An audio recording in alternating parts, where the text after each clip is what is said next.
Welcome! Today we're going to be making a pureed vegetable soup.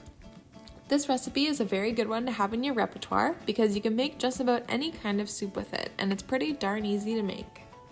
We're going to start with a couple carrots, a few ribs of celery, a few potatoes, onions, and garlic as always, some salt and pepper.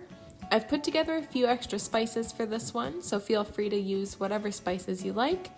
You'll also need some sort of milk or cream. Today we're using coconut milk, and a pot to boil it all in, as well as water to cover. While I chop all my vegetables to similar sized pieces so they cook evenly, I'm going to talk about this recipe and how a boiled and pureed soup like this is easy to make your own and adapt to whatever vegetables and ingredients you might have on hand. This recipe is kind of a mixed basket of veggies, but you could easily make a batch of this with just carrots, just squash, some parsnip, turnip, anything really. You could make a potato puree soup, then add some bacon, green onion, and sour cream after to make a baked potato soup.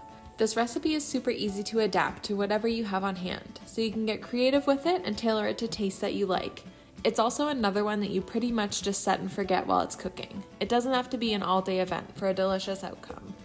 So once we have all our vegetables cut up into similar sized chunks, we're going to throw everything in the pot, cover it with water, add our salt, pepper, and spices, and put it over high heat to bring to a boil. I also forgot to do this while we were filming the video, but what I should have done is sweat it all down in the pan first with a bit of oil like I did for the chicken and rice soup, and then added the water after, so the flavors in the vegetables had a chance to wake up and concentrate a little. You live and you learn, I guess. But that's how I'd recommend to make this, even though that's not how I did it in the video. Once it's boiling, turn it down and allow it to simmer until all your vegetables are nice and soft. When it's time to blend it, make sure you remove any whole herbs or spices like the bay leaves I have here. Those won't blend very well. Once you have those removed, add your coconut milk or milk of choice and blend away. Feel free to blend it all in the same pot. I put it into this plastic container just so you can see what's going on while I blend. You want it to come out nice and smooth. I usually keep my stick blender in the same spot and just let everything make a whirlpool around it.